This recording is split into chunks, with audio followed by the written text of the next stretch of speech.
Yeah. Graham, laggards, forward.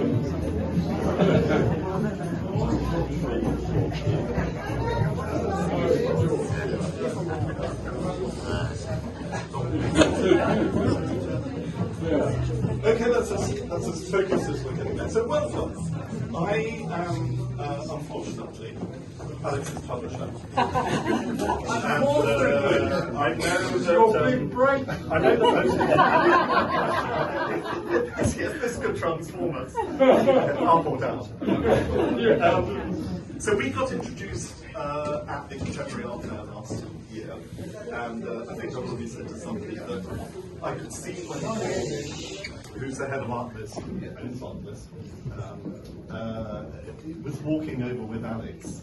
I knew that there was going to be trouble because you tend to introduce people who might want to get their books published.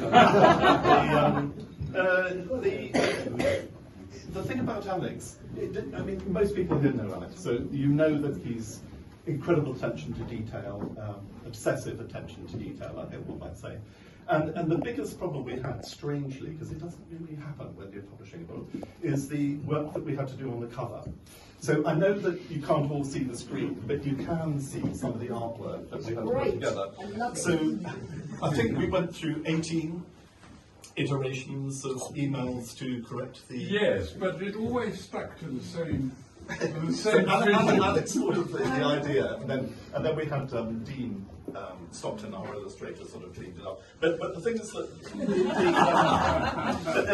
Alex, I mean, these are some of the things that came out of it. The woman's glass seems to be coming out of her neck.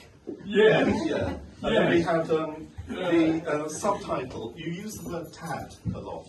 Is a tad too.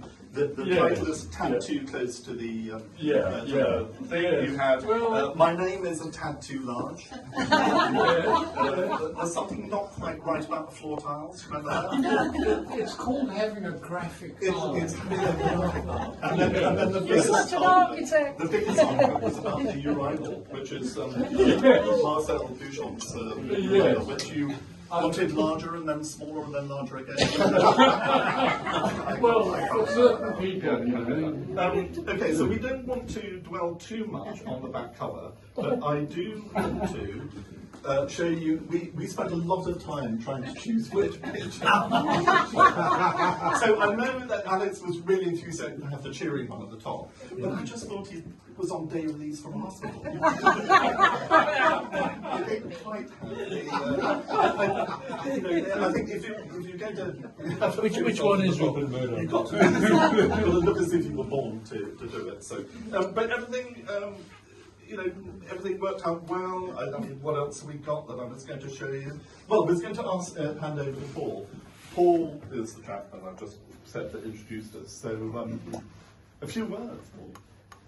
Well, another person who is here who also sort of is part of the chain, Rebecca Foyner, who introduced me to Alex, and it was on our annual Hampstead Heath walk on Boxing Day, and Alex sort of walking away with dogs said,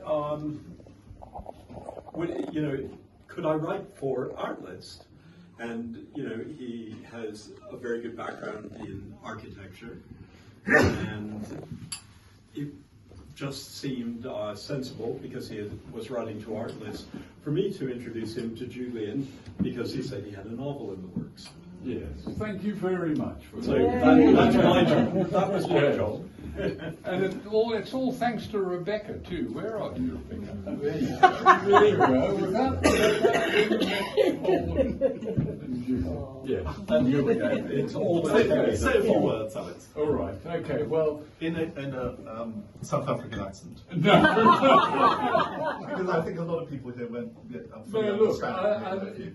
I already have a South African accent, as Millie will attest to. Millie's one of my colleague poets up in Aldbourne, the little village, which has a poetry club, believe it or not, and Madeline. And anyway, so I am digressing. This all began when I went to an exhibition at the Peak Friends biscuit factory that had closed down about 35 years ago and had been colonized by a colony of artists. And there was this postgrad where I came across a pile of steel cogs lying on the cement floor, almost in flagranto. It was so outrageous. It was just, there you go, I'm art. And I was meant to make something of it, you know. And so I left that, and then 2 weeks later, I was at the White Cube, as one finds oneself in the art world. And the White Cube is the holy of holies of modern art, you know. And I was with a friend of mine who unfortunately isn't here now, and he spotted the BBC arts correspondent, Will Gompertz. And he said, "Oh, there's Will." I didn't know this guy, but Will was with a friend, and I got talking to his friend, and I said, I said to his friend, you know, some artworks these days don't give enough. They're thinking of those steel cogs that were just lying on the floor. And he said, "Oh no, it isn't the artist who doesn't give enough, it's the viewer." And I said, "What a cheek." And this carried on. I went to another exhibition at the South London Art Gallery, and there was a lump of concrete. And this was meant to be art. And so that's when I kind of just decided to write a book about this sort of stuff. And I read a bit about conceptual art, and I've sort of followed art just about all my life. So, and then I still wasn't convinced. So I decided to, as I say in the foreword of the book, I decided to create some characters, send them out into the art world, and ask them to report back. Tell me what they found. And the book's a result of their debriefing, basically. And that's all I can say, really. Second question. Yes.